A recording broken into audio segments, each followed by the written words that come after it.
Hello বন্ধুরা, good morning. আগের video দেখে আশা করি তোমরা বুঝেই গেছো যে আমরা কোথায় এসেছি। আর এই পাগলটার পাগলামিটা খালি দেখো। আমরা রেডি হয়ে নিয়েছি সবাই, আমি, ইন্দ্রদা, দীপিকা আর ওদের মেয়ে নন্দিনী। তো আমরা সবাই রেডি হয়ে এখন যাচ্ছি একটু সাইট সিন ঘোরার জন্য। তো সাইট সিনে কিছু জায়গা রয়েছে, প্রীতম বললো, ও আগেও যেহেতু এসছে ও জানে যে কোথায় কী রয়েছে, তো ওগুলোই দেখাতে ও নিয়ে যাবে বললো। ওর যদিও বা দেখা, কিন্তু আমরা তো আর ঘুরিনি। তো বাইরে বেরিয়েই আবার একটু টিফিন করে নিলাম, মানে টিফিন ঠিক না, চা খেয়ে নিলাম। আমি খেয়েছিলাম চা, ওরা কেউ খাইনি।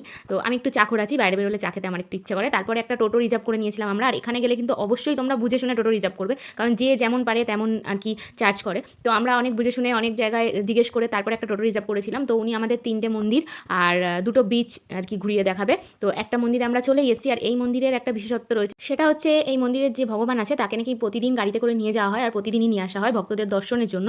আর এখানে একটা চরণামৃত রয়েছে, ওই যিনি এখানে বসে আছেন দেখতে পাচ্ছ, তিনি এই মন্দিরের গল্পটা আর কি বলছিলেন, সবাইকে বসিয়ে শোনাচ্ছিলেন। আর এই চরণামৃতটা এমনই একটা ভগবানের লীলা যে যে যেমন বলবে সে তেমনই স্বাদ পাবে। তো আমাদেরও তাই সেমটা হয়েছে। আমাকে যে স্বাদ বলেছে আমি সেই স্বাদই পেয়েছি, প্রীতমকে যে স্বাদ বলেছে ও সেই স্বাদই পেয়েছে। তো যাই হোক, জানি না এটা কী করে সম্ভব। তো তারপরেই আমরা নেক্সট আরেকটা মন্দিরে চলে যাই, সেটা হচ্ছে রাধাকৃষ্ণর মন্দির।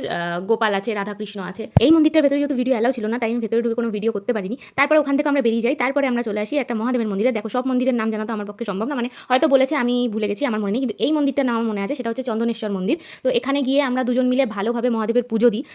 ওখানে যিনি ঠাকুরমশাই ছিল তিনি আর কি আমাদের বসিয়ে মহাদেবের সামনে বসিয়ে পুজো দেয়। জানি না এটা ভগবানের কেমন লীলা যে যেখানেই আমরা যাই মহাদেবের দর্শন ঠিক পেয়েই যাই। যেহেতু বাবাকে মন থেকে সবসময় ডাকি, হয়তো সেই কারণেই পাই। তো তারপরেই বাইরে চলে আসি নন্দী মহারাজের কাছে। আর এখানে সত্যি সত্যি নন্দী মহারাজ বসেও ছিলেন, আর প্রীতম আদর করছিল। আমি যেহেতু ভয় পাই, আমি হাত দিইনি, তো ওই আদর করছিল। তারপর ওখান থেকেও বেরিয়ে যাই আমরা। ওখান থেকে বেরিয়ে নেক্সট আমাদের লোকেশন ছিল একটা বিচ আর কি, বললাম তোমাদের যে দুটো বিচে নিয়ে যাবে, তার মধ্যে এটা উদয়পুর বিচ। তো এখানে এসে আমরা সকালে যেহেতু ব্রেকফাস্ট কিছু করিনি, তো এখানে এসে ব্রেকফাস্টটাও সেরে নিচ্ছিলাম। প্রচণ্ড খিদেও পেয়ে গেছিল। আমি নিয়ে নিয়েছিলাম মুড়ি, ঘুগনি, ডিম সেদ্ধ, আর এদিকে প্রীতম নিয়ে নিয়েছিল ম্যাগি। তো দুজনে এগুলো শেয়ার করেই খাচ্ছিলাম, ও আমাকে খাইয়ে দিচ্ছিল ম্যাগিটা। তারপরেই এত প্রচণ্ড গরম ছিল, মানে ওখানে প্রচণ্ড বালির একটা গরম তো থাকেই, তো প্রচণ্ড পরিমাণে গরম ছিল বলে দুটো ঠান্ডা নিয়ে নিয়েছিলাম। আমি ফ্রুটি খাচ্ছিলাম আর ও একটা কোল্ড ড্রিঙ্কস নিয়ে নিয়েছিল। তারপরে আমরা একটু বিচের পাশে গেছিলাম, ওখানে গিয়ে একটু ঘোরাফেরা করছিলাম। আমরা নিচে নামিনি, ওপর থেকে দেখেই চলে এসেছিলাম। আর যেহেতু টোটো দাঁড় করিয়ে গেছিলাম, তো উনিও বারবার কল করছিল। তা এখানে জাস্ট আমরা কিছু ফটো তুলেছিলাম, তুলে আবার টোটোতে চলে এসেছিলাম, মানে টোটোর কাছে। তো আবার নেক্সট আরেকটা বিচে আমরা যাচ্ছি, যেহেতু বলা হয়েছিল যে দুটো বিচ উনি ঘোরাবেন। তো তারপরে চলে এসেছি হচ্ছে তালসারি তো তোমরা হয়তো অনেকেই গেছো যারা দীঘায় গেছো, ওই জায়গাটাও খুব সুন্দর। তো ওখানে গিয়ে আমরা সমুদ্রের পাড়ে অনেকটা সময় কাটিয়েছি,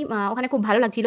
আর ওখানে জানো তো সমুদ্রের পাড়ে যেহেতু বসার জায়গাগুলো আছে, তো সেখানে কিছুক্ষণ আমরা ছিলাম। তারপর সেখান থেকে এই জলের ধারে এসে একটু ভিডিও বানিয়ে নিলাম। আর জলে পাটা লাগলে খুব ভালো লাগছিল, যেহেতু জলটা ঠান্ডা। আর ওদিকে দেখো আমার ভিডিও বানাতে গিয়ে জুতোই ভেসে চলে যাচ্ছে। আমাদের সাইট সিনগুলো কমপ্লিট। তোমরা দীঘা এলে অবশ্যই সাইট সিনগুলো ঘুরো, খুব ভালো লাগবে। আর তারপরেই আমরা আবার হোটেলের উদ্দেশ্যে রওনা দিলাম। তো চলো আবার দেখা হচ্ছে নেক্সট পার্টে। টাটা।